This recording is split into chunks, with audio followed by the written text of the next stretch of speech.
É apresentado um plano com esta equação x mais y menos z igual a 1. É indicado também um ponto em R3, coordenadas 0, menos 3, 2, e o que se pergunta é qual é o ponto deste plano que está mais próximo deste ponto. Okay? Então, vamos resolver isto de duas maneiras diferentes. Numa delas, formulando este problema como se fosse um problema de mínimos condicionados. Mínimo de f restrito a um determinado conjunto. Como função f, vamos considerar a seguinte função. Eu vou escrever primeiro menos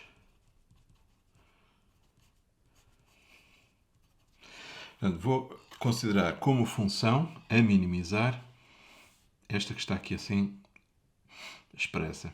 Como sendo então o quê? Como sendo o quadrado da norma, vamos usar a norma euclidiana, portanto, o quadrado da distância entre o ponto de coordenadas x, y, z e aquele ponto P. Portanto, esta será a função que se pretende minimizar. Okay?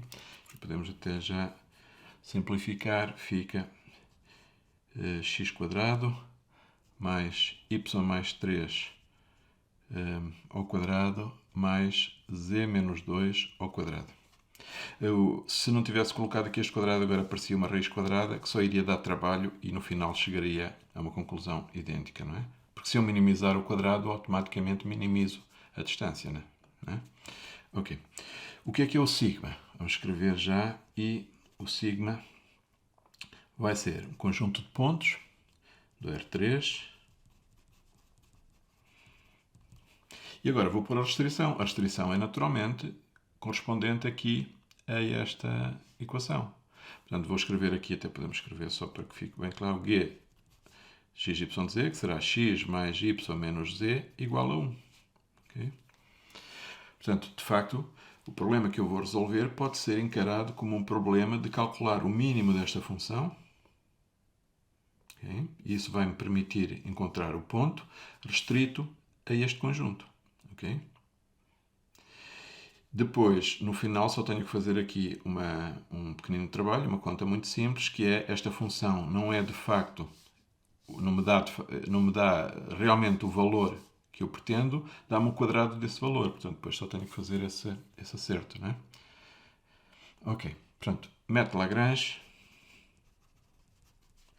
métodos multiplicadores de Lagrange, e escrevo pontos singulares de sigma. Vamos fazer isto assim, talvez sem estar com agora muito pontos singulares de sigma.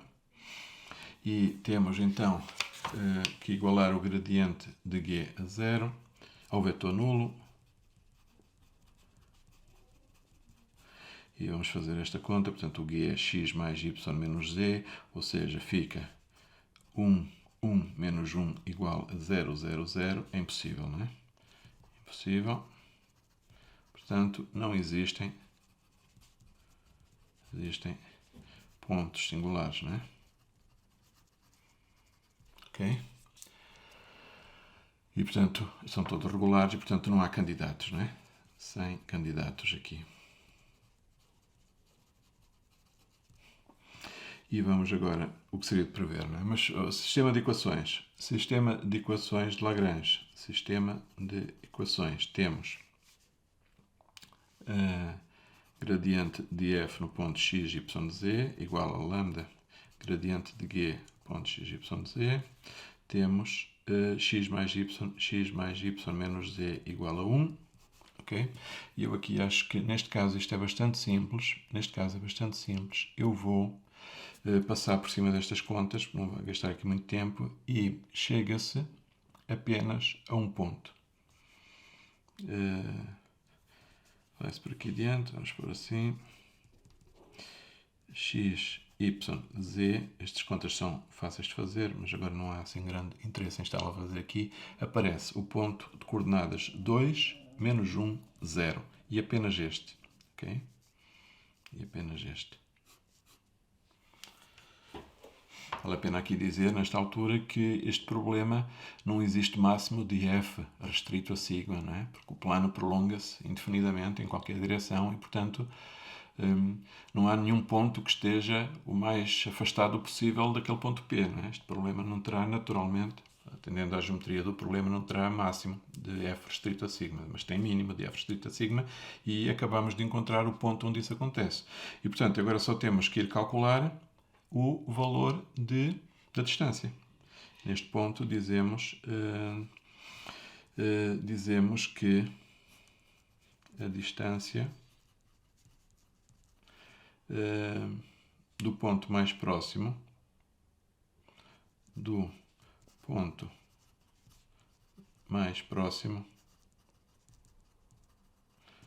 plano a P vai ser esta norma, não é? Sem a raiz quadrada. Portanto, vai ser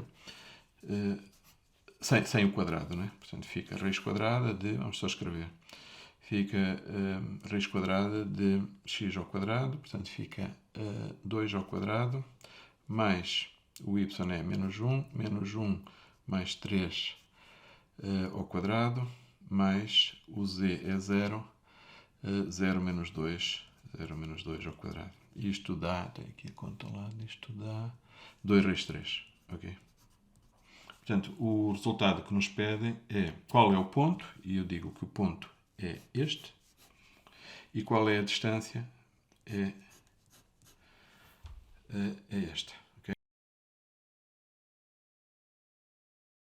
Neste segundo método, íamos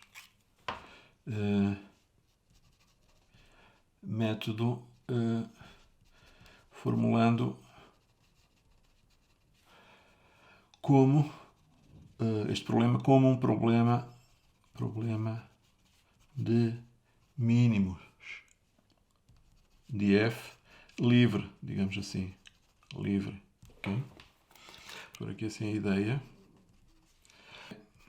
parametrizar, vamos dizer assim como se parametrizam curvas, não é? E faz-se isso apenas com um único parâmetro, porque numa curva só há um grau de liberdade, num plano teremos 2 graus de liberdade, temos 2 graus de liberdade e, portanto, precisaremos de 2 parâmetros, não é? Parametrizar o plano, vou escrever aqui a equação, x mais y menos z igual a 1. Okay? E, portanto, podemos dizer, por exemplo, que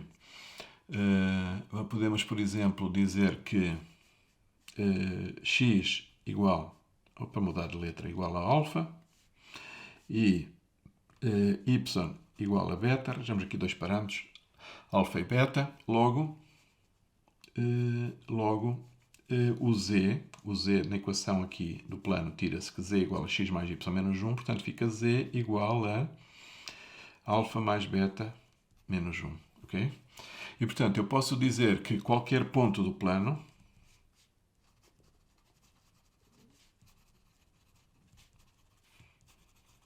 fica representado, digamos assim, por alfa, o x, beta, o y, e alfa mais beta menos 1. O alfa e o beta são números reais, não é? Para qualquer ponto só tenho que ir escolher o alfa e o beta correspondente a esse ponto. E, portanto, com isto o que eu consigo, de facto, é embutir na formulação logo a restrição.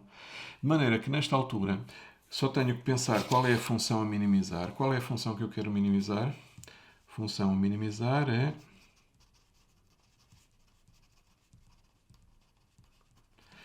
a distância deste ponto ao ponto que nos foi indicado, ao ponto P, ao ponto de coordenadas 0, menos 3, 2.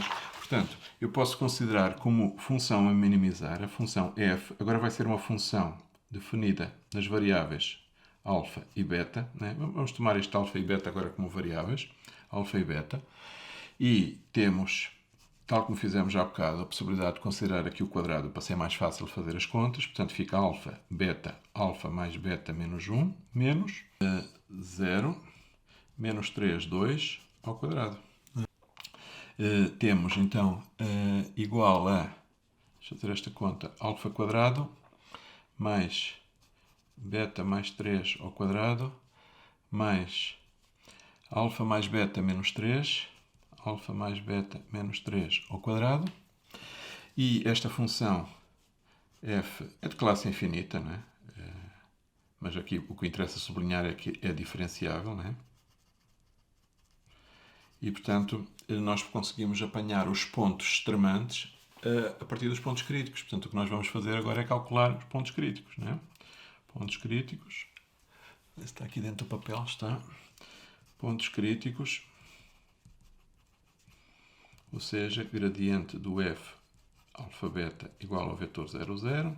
Portanto, temos que derivar parcialmente a alfa, parcialmente a beta, e fica 2 alfa. E a derivada também ali daquilo, mais 2 alfa mais 2 alfa mais beta menos 3, vírgula, derivada agora parcialmente a beta, fica 2 beta mais 3. 2 beta mais 3. Agora a derivada ali, mais 2 alfa mais beta menos 3, igual a 0, 0. Eu tenho aqui a conta feita e este resultado dá alfa beta igual a 2 menos 1. Okay? Muito simples isto fazer e sai aqui a solução. Substituindo, obtém-se o ponto do plano, substituindo aqui, não é? Substituindo aqui, obtém-se o ponto do plano, que vai ser com alfa igual a 2, fica 2, o beta igual a menos 1, 2 menos 1, e o z fica 2 menos 1 fica 0. 2 menos 1, 0. E se nós confrontarmos com o resultado de há bocado, como seria de esperar, é precisamente o mesmo ponto, não é? Este é o ponto. Pronto, e agora a distância, não vale a pena fazer, a distância há de ser a mesma, não é? Vai ser 2 raiz de 3, ok?